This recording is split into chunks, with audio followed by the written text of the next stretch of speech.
Welcome to the channel, Retro Gamers. I'm Paul, and this is Indie Pop Productions, pop culture from an independent point of view. Today, we're continuing our series 3 Deep on the Atari 5200, where we don't think too hard about the questionable and well-documented business and design decisions Atari made, and focus on the games. History may think of Atari's Super System as a failure, but it did bring these games that one step closer to arcade accuracy. This time, we're going to take a look at Vanguard, Kaboom, and Pac-Man.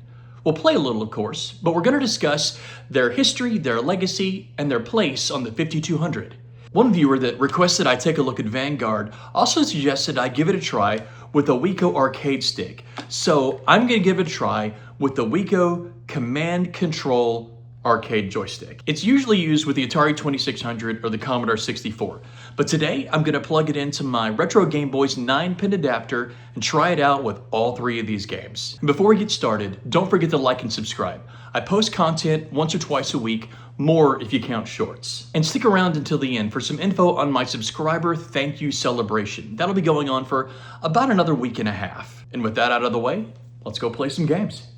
Vanguard, playing with the Wiko Command Control arcade stick.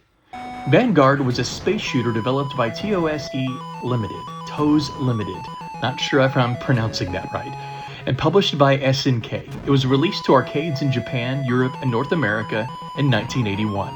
The arcade game featured voice synthesis, and both the arcade and 5200 versions used music from Flash Gordon and Star Trek The Motion Picture. Listen close and you'll probably recognize the Star Trek theme that was later reused in Star Trek The Next Generation. You even start the game blasting your way through a fleet of what looks like little Starship Enterprises. Not sure how they got away with that. You pilot an advanced starfighter through multiple tunnels divided into zones in search of the Gond, who has been terrorizing nearby colonies. The game was praised for its fast-paced gameplay and multi-directional shooting, controlled independent of direction. It was the #1 arcade game in the US in December of 1981. This was followed by ports to the Atari 2600 in 82 and 5200 in 83. Vanguard ended up being the 21st best-selling game on the Atari 2600. Not bad considering the hundreds of games that were released on that console. There was an arcade sequel, Vanguard 2, released in 1984, but it didn't have the success of the original. Without the 4 buttons for multi-directional firing, the second laser on the Atari versions shoots whichever direction you are moving the joystick. Fly through an energy pod and think of it like getting a star in Super Mario Bros. You are invincible as long as the Flash Gordon music is playing, and you can destroy enemies by crashing into them. Reviewers at the time said the 5200 version looked great, but didn't control as well as the 2600 port. This is my first experience with any version of Vanguard, so I don't really have a point of reference. If they had trouble controlling it with the original Atari 5200 controller, fair enough. But with the Command Control arcade stick, I thought it was a good time. Kaboom. Before we go any further, we have to address that cover art. Early Atari games have a reputation for over-the-top cover art that could give you a false expectation of what you're about to experience. Activision deciding to just slap on a photograph of some guy in old-school prison stripes holding a bomb with a lit fuse is insane. That said, possibly the most accurate representation of the game you're about to play. Kaboom was designed by Larry Kaplan and released for the Atari 2600 in 1981. Kaplan was very open about having ripped off the mechanic of earlier Atari arcade game Avalanche. But what made the game stand out was the depiction of the Mad Bomber. He's surprisingly expressive for the time, and his expression changes based on how well you are doing. The game loop is simple.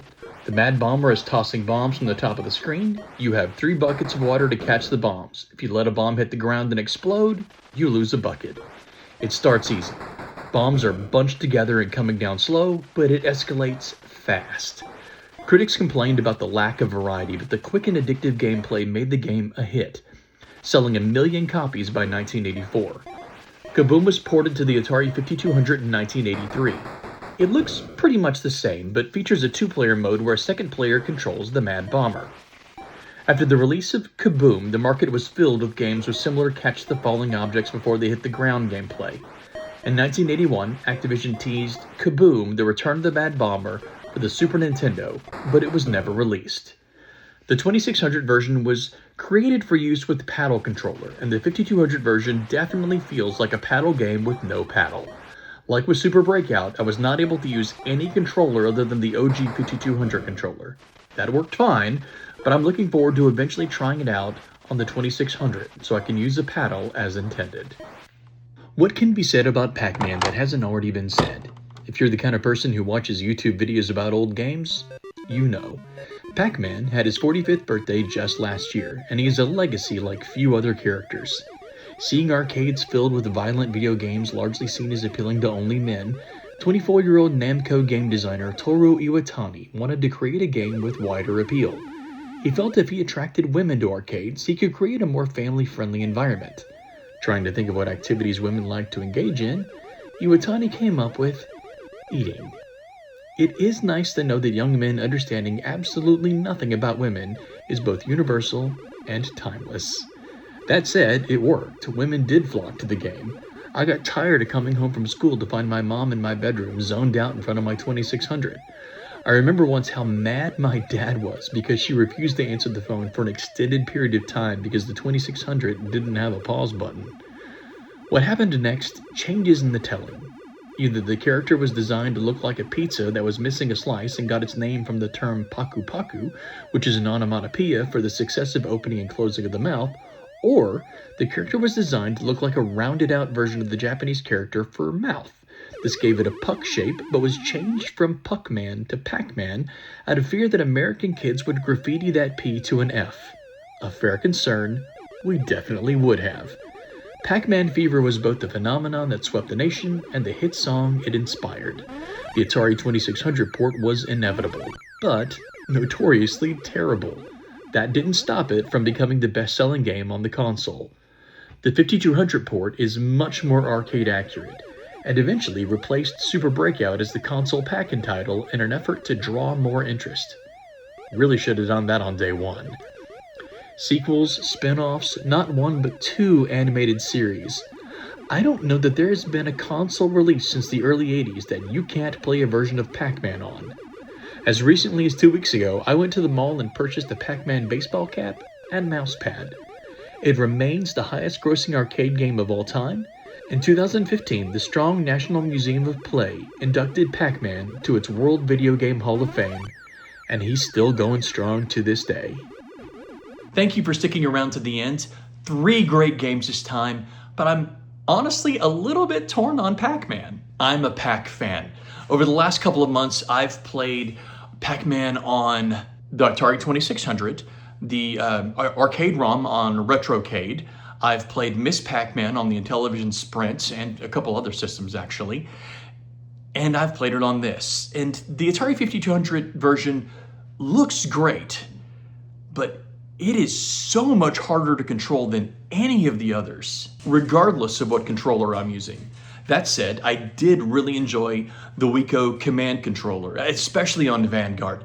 That is definitely the way to play that game. But what do you think? Have you tried any of these games on any system? I'm sure you've at least tried Pac-Man, but what system for Pac-Man, what version of Pac-Man is the best?